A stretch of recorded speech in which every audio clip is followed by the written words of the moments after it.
J'étais en train de chercher mes mots pour le lui annoncer. C'est lui qui m'appelle. Ah ouais. Il dit, on dit que maman est partie. Je ne sais pas. J'ai dit oui. Il dit, maman est partie. Je dis oui. Il dit, bon, sois forte, tu as fait ce que tu as pu. Mais je sais que lui-même, parce que c'était son ami, là, c'était sa complice, c'était son ami. Lui, il était vraiment, maman était, et lui était fusionnel. Voilà. Donc, c'est comme ça qu'il a appris. Maman est partie, oui. Newpol, la chaîne qui bouleverse vos certitudes. Je vous raconte une petite histoire. Allez-y, maman. Nous étions adolescents quand on a arrêté notre papa. J'avais 16 ans, il en avait 19. Je passais en troisième, lui, il passait en terminale. Il a dit, bon, moi, je vais quitter l'école parce qu'on n'a pas d'autres sources de revenus, on n'a plus personne. Maman n'est jamais allée à l'école, elle est paysanne. Je vais aller travailler, à l'époque, on travaillait facilement.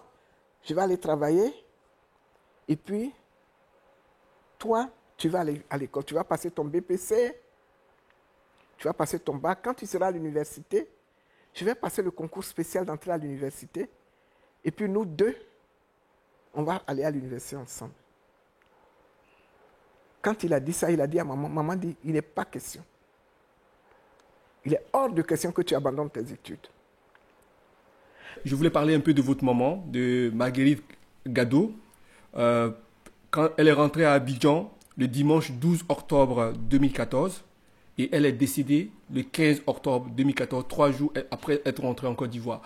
Ça m'a fait penser, quand j'ai appris cette histoire, à Carl Gustav Jung, que vous connaissez puisque vous avez fait de la psychologie. Est-ce qu'on peut dire que votre maman est rentrée juste pour se reposer dans la terre de ses parents? Oui et non, oui et non. Mais je dis oui, plus oui que non. Qu'est-ce qui s'est passé au moment où les bombes pleuvaient sur Laurent Gbagbo? Quelques jours avant le bombardement, il y a quelqu'un, une personnalité de Ouagadougou qui m'a appelé. Ma petite soeur, viens prendre maman parce que il y a beaucoup de choses qui ne vont pas. Donc j'ai envoyé chercher maman. Ma mère était à Ouagadougou, dans un village appelé Nyalipa. J'ai envoyé la chercher. Elle était avec moi ici. Et puis, Laurent, lui, il était à la résidence. Et les taux se resserraient sur nous. J'ai envoyé ma mère qui vivait avec moi ici, chez une parente qui n'est pas proche de nous, qu'on ne soupçonne pas d'être notre parente. Elle est venue chercher maman. Et puis, moi, mon beau-fils, le mari à ma fille, qui est un Français, m'a dit, maman, quitte ta maison, viens avec moi. Je peux te loger quelque part où on ne sait pas que j'ai une maison. C'est un ami, la maison d'un ami. Donc, j'y suis allé. Et maintenant, à quel moment vous allez au Ghana pour l'exil? Bon, quand Laurent Gbagbo a été arrêté,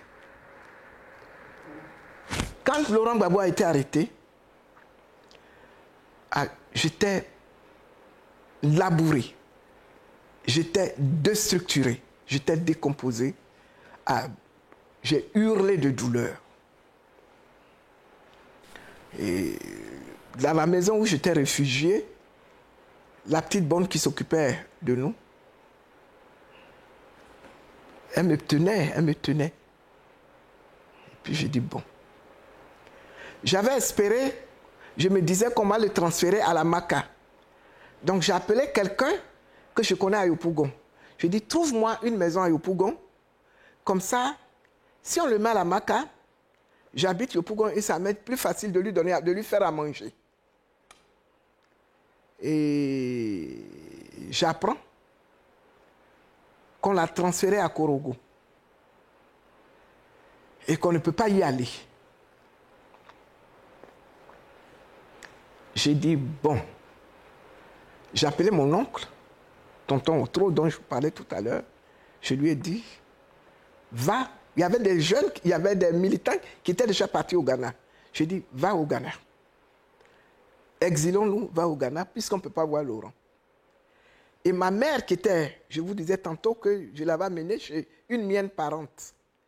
J'ai dit à la parente, fais venir maman, qui m'a rejoint dans la villa où j'étais caché. Et elle a amené maman. J'ai envoyé le chauffeur plutôt à chercher maman. Et je me suis couché. Et l'intuition, intuitivement, je dis, il faut que moi aussi, je parte avec maman. Donc j'ai pris maman, j'ai pris ma petite cousine qui s'en occupe, et moi-même. Et mon beau-fils est venu avec sa voiture. Il dit, maman, je vais te faire traverser la frontière, allons-y. Parce que moi-même, il y a longtemps que je voulais te dire de t'exiler, parce que ça ne va pas être facile pour vous ici. C'est comme ça, il nous a accompagnés jusqu'à Assini. Nous avons pris la pirogue pour traverser le fleuve. Je marchais dans le sable avec maman. Et nous sommes arrivés à la frontière. J'ai loué une voiture.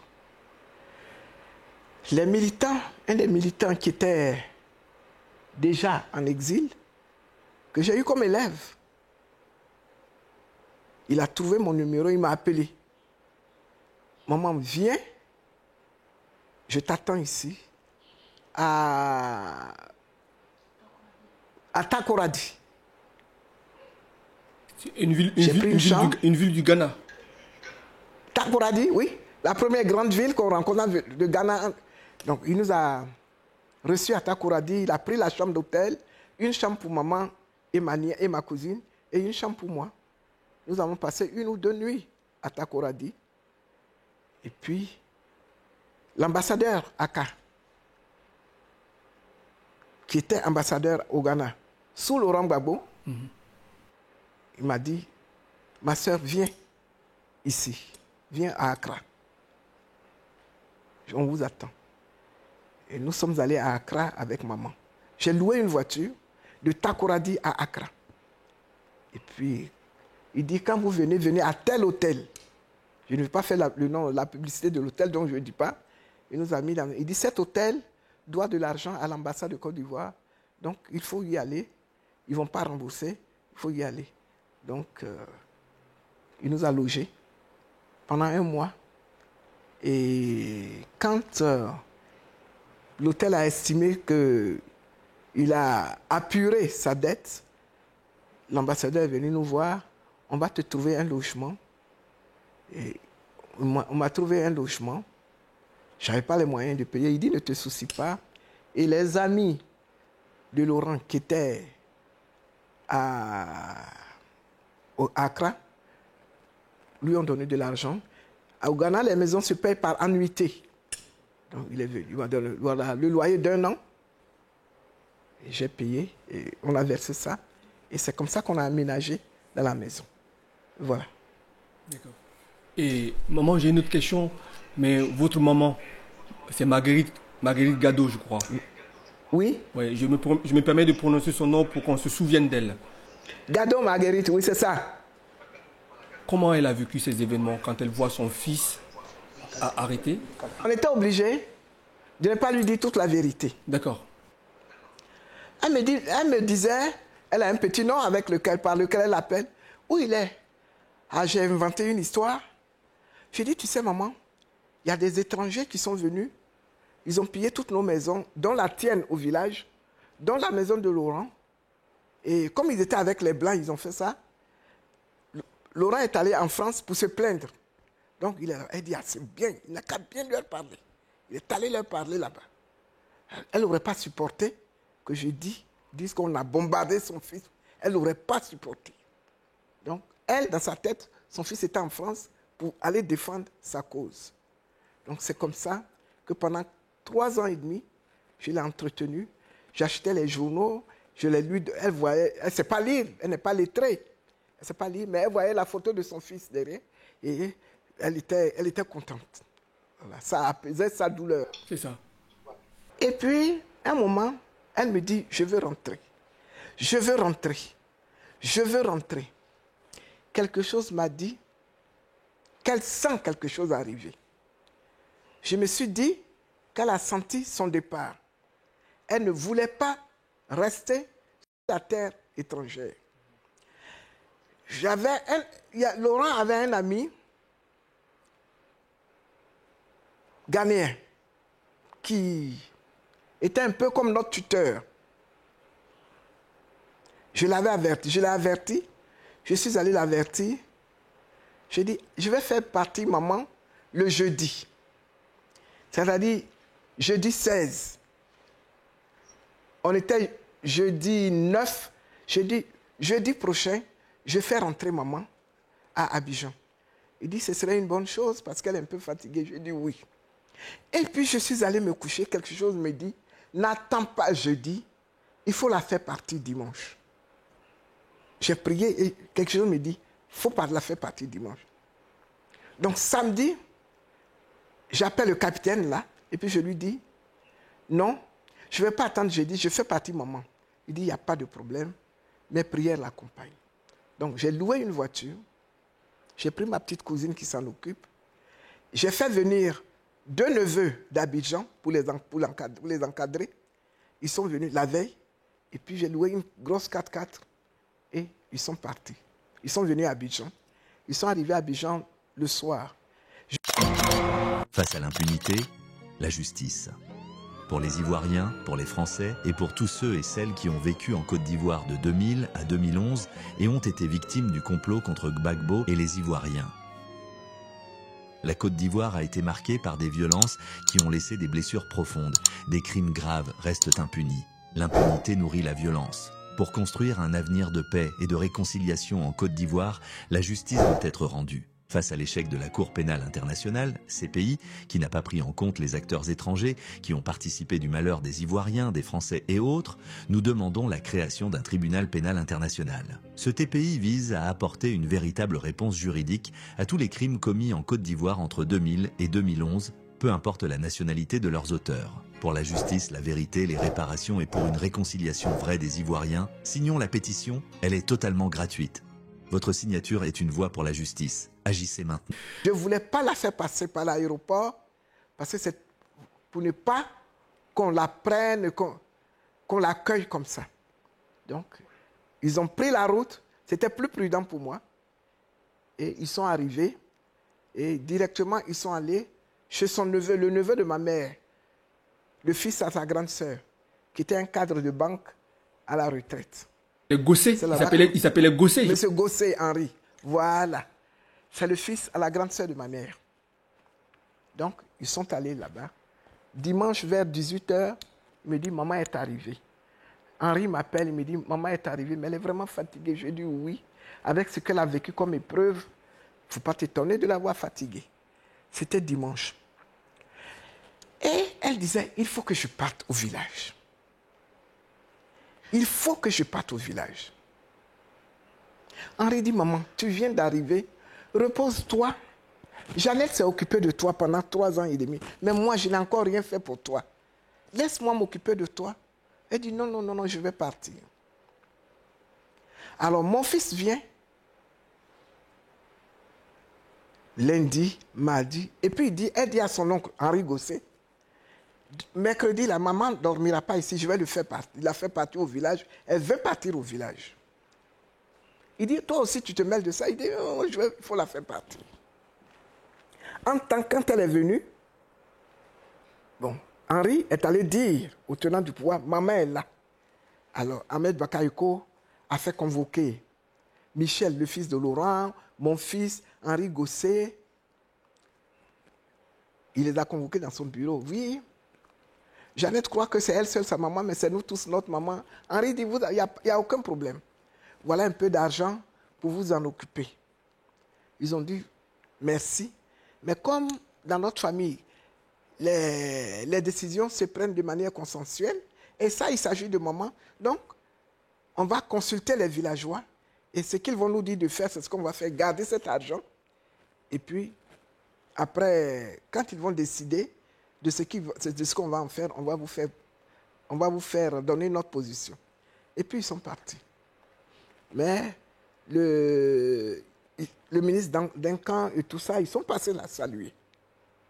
Voilà. Et c'est le mercredi. Elle est arrivée dimanche. Et mon fils a dit, mercredi là, sa mère ne dort pas là.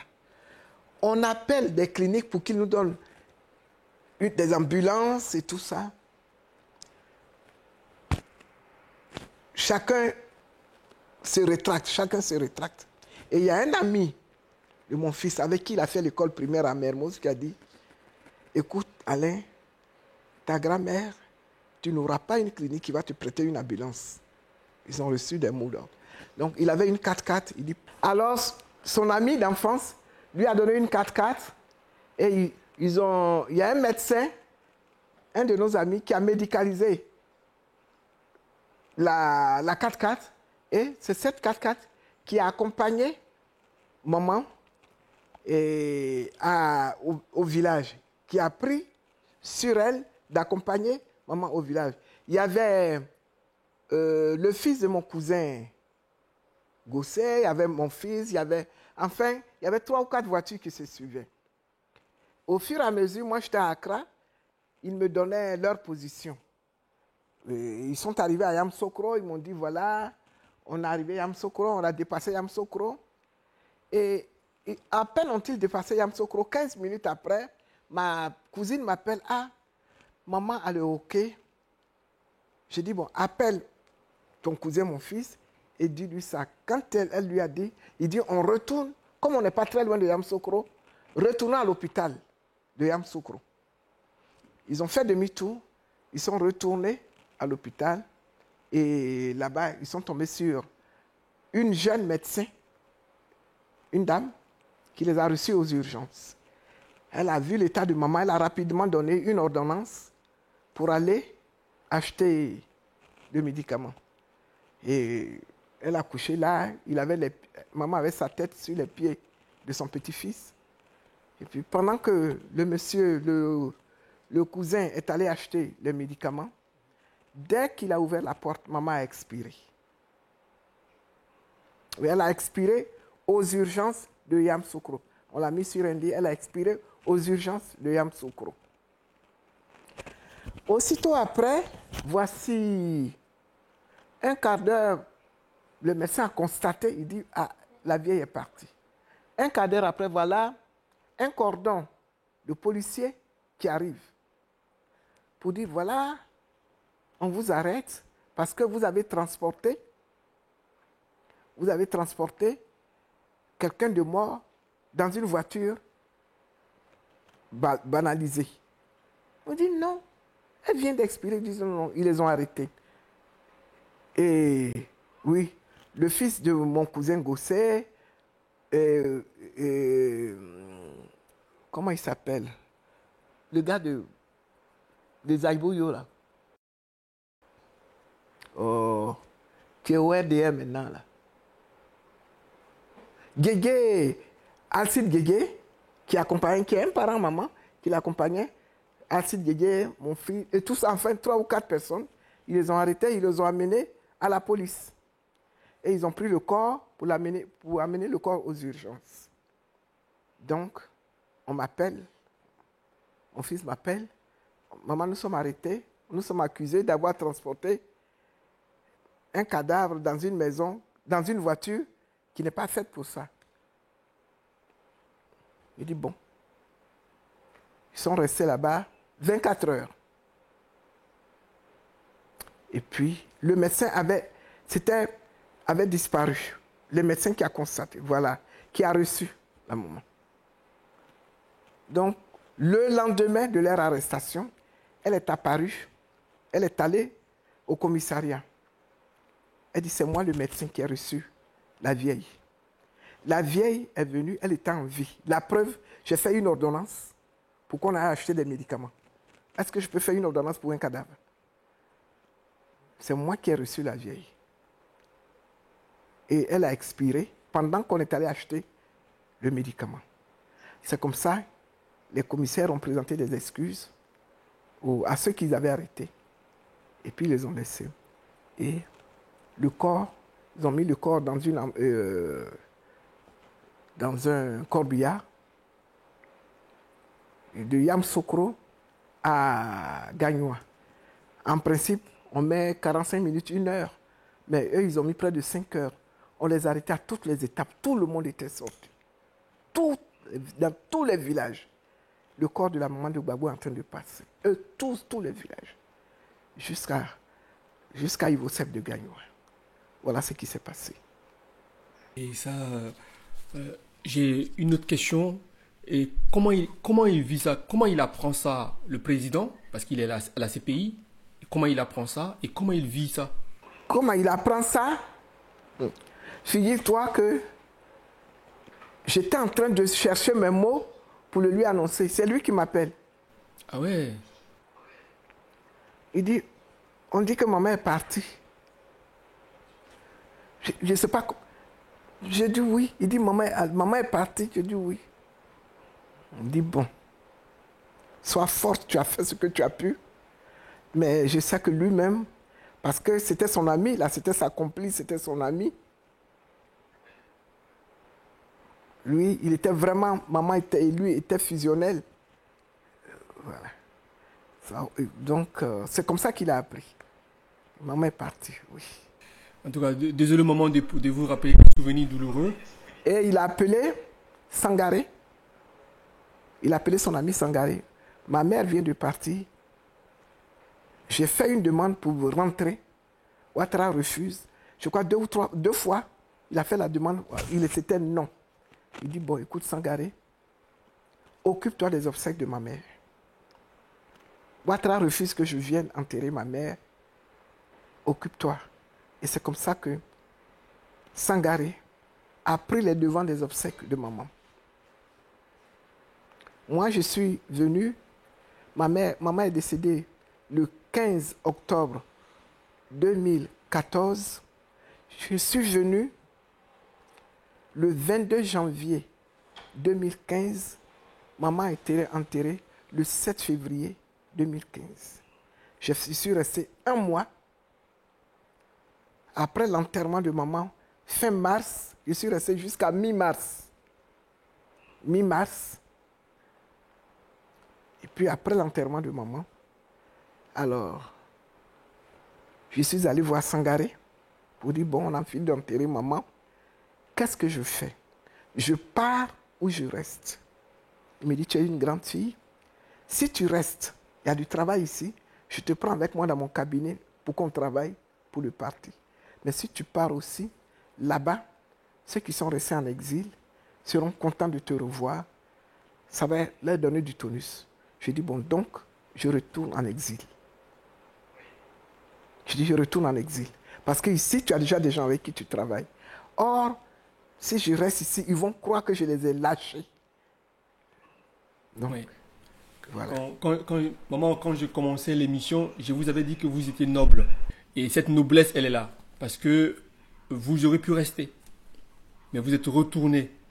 Jamais. Voilà. Jamais. C'est ça. Ça fait lâche, ça fait quelqu'un qui a fui. Non. Exactement. Donc je suis retourné. Ouais. Et c'est un acte politique, à mon humble avis. C'est un acte politique très fort que vous avez posé. C'est très beau. Et c'est pour ça que, peut-être que, comme j'ai un peu travaillé sur vous, j'ai un peu lu autour de vous avant de faire cette émission, quand j'ai vu que vous étiez venu pour les obsèques de votre maman et vous êtes reparti, j'ai dit ça, pour quelqu'un qui connaît la politique, c'est un acte politique très fort. Mais comme vous êtes Jeannette Koudou, la discrétion incarnée, les gens n'ont pas pu interpréter ça comme ça. Pourtant, vous avez posé là un acte politique majeur. Et déjà, ils avaient commencé à dire, voilà, elle est partie, elle nous a lâchés. Ouais. Et puis, quand je suis arrivé, 2 semaines après, le président des exilés de l'époque, le frère Guirelou, avait fait une réunion chez lui. Et puis, ils m'ont demandé, voilà, tu es parti. Et puis, je me suis levé, j'ai expliqué. Quand je dis, j'ai choisi de revenir. Sangaré me disait, tu restes où? Je dis, je suis... Alors, ils ont commencé à applaudir. Je dis, mais oui, je ne peux pas vous laisser ici. C'est ça. Et puis, moi, être au pays. Je suis revenu. Voilà.